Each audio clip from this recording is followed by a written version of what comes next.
Lesson. Lesson. What is your nationality?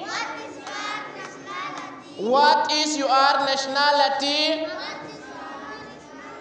My nationality is Ethiopia. My nationality is Ethiopia. Okay, lesson 10. What is your nationality? ومحي دلشدادا وانت. What is your nationality? ومحي دلشدادا.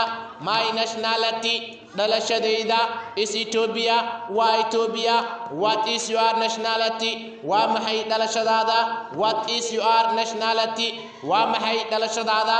My nationality دلشديدا is Ethiopia. Ethiopia. My nationality دلشديدا is Ethiopia. Ethiopia.